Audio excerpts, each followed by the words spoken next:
who does Esau / Edom represent today, and what will happen to them in the end times? Oh, so that's really easy. So Edom is Christendom. It is the implacable enemy of the Jewish people. The concept of Esau as Edom and as Rome was changed, transformed into a religion. So therefore, any nation that has that religion can be considered Esau. See? So therefore, it's not one nation that is now 2,000 years or whatever, but it is a religion, and any nation that has that religion predominantly is called Esau. Christianity, of course, ultimately became Western civilization. So Esau today is really Western civilization, because Western civilization is basically Christian, and therefore that is considered to be Esau. Esau, who became Edom, who became the Roman Empire, which metamorphosed into the Christian Empire, which became Christian civilization, which is now represented by the United States of America, will suffer a crushing, humiliating defeat. Esau is everything that's wicked in the world, and it's the Edom. Esau is Edom. It's the final kingdom of the four kingdoms. It's the greatest, the most implacable enemy of the Jewish people. Prophesy. We have whole books devoted to the destruction of Edom at the end of days. This is the last kingdom. In traditional Jewish thinking, it's the church. It's the implacable enemy of the Jews. It's a morphing kingdom. It's unlike the previous kingdoms.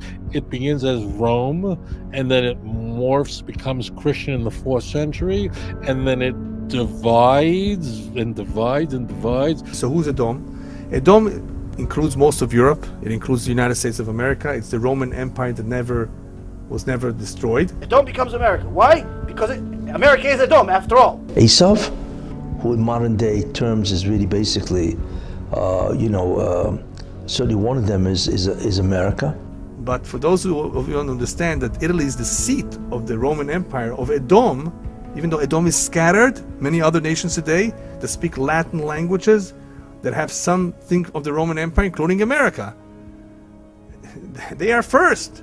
So Edom is everywhere, and the United States of America is also part of Edom. Malchut Edom, which includes all of America, Europe, and some of the Western Quarter. Who becomes the children of Esau? All of a sudden, it shifts now, and we talk about Galut Edom as whom? As Rome, and eventually Western civilization. The Edomites are the descendants of Edom, who is also known as Esau, Jacob's evil twin.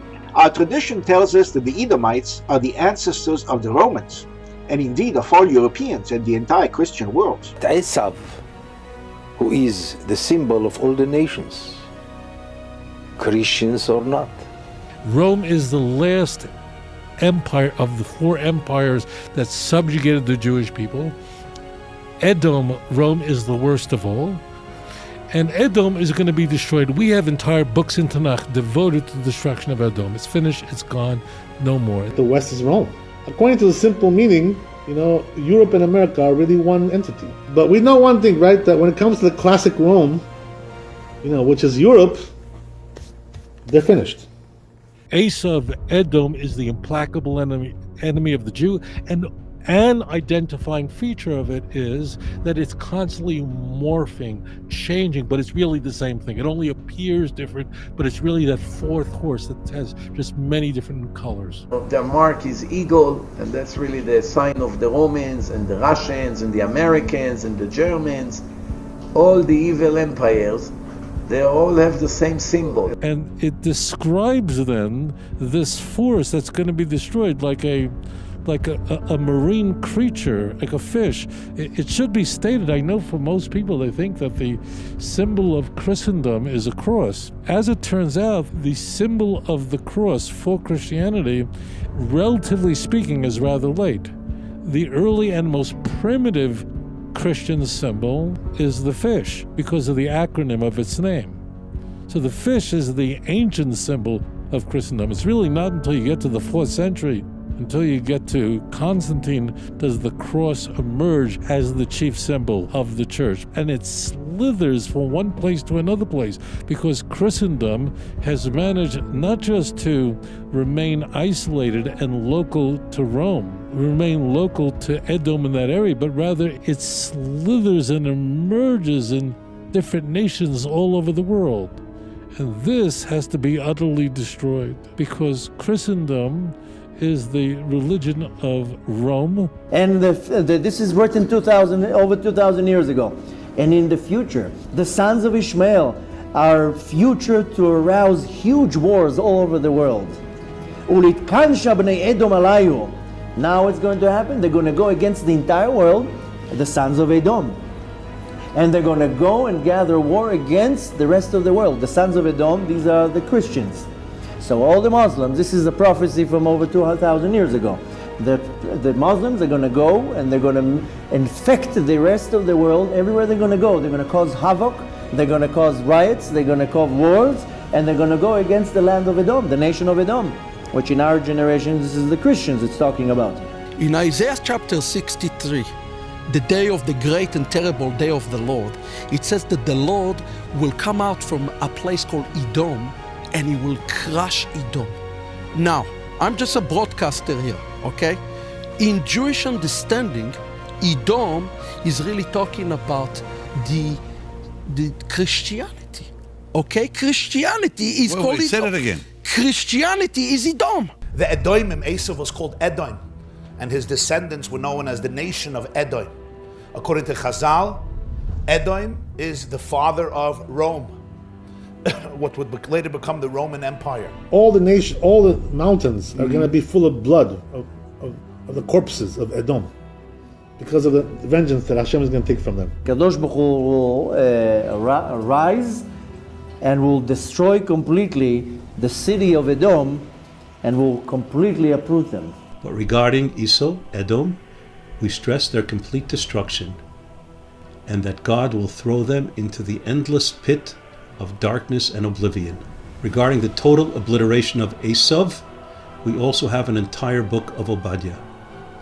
In verse 18 of the single chapter of that book, we read as follows: Then the house of Jacob will be like fire, the house of Joseph a flame, and the house of Esau will be straw. They will set them alight and consume them. There will be no survivors from the house of Esau, for God has spoken. The third, this is called Nekama Bagoim, revenge on the nations that went against us for the last 4,000 or 5,000 years. Any nation, any person that went against the nation of the Jews, there's going to be a Nekama. There's going to be a revenge. Hashem will take their blood back. The descendants of the enemies of our people that were enemies to our people from day first are still hating us in the commandment of their ancestors, the children of Esau that hates Yaakov, the children of Amalek that hates Yaakov, the children of all the ones that had that black bitterness instead of a soul, that black, dark, horrible, depressed, negative and awful shadow as a poor replacement for a soul, still hating us, still jealous, still don't know what to do with our goodness. To Christianity, to Edom, and that Christianity must be utterly destroyed, and that is how the full force of the Messianic age will arrive. The spiritual heirs of the Roman Empire is the Western world, United States of America, so the USA will last until Mashiach comes. So one of the things that has to happen is America has to fall. I mean, because the American-led world, the world order, that's the American-led order, is going to end. That's not the same as the very end that we read in the Bible. Right. So somehow we're going to see a collapse. I mean, America is strong, but not when they're going against 3-4 armies. It's going to take down Esau. It's going to take down Esau. Once we will leave this place, Hashem will bury America. That's what's going to happen. Not because I'm some kind of a prophet. I'm not giving you any prophecies here. I'm just describing to you a divine formula.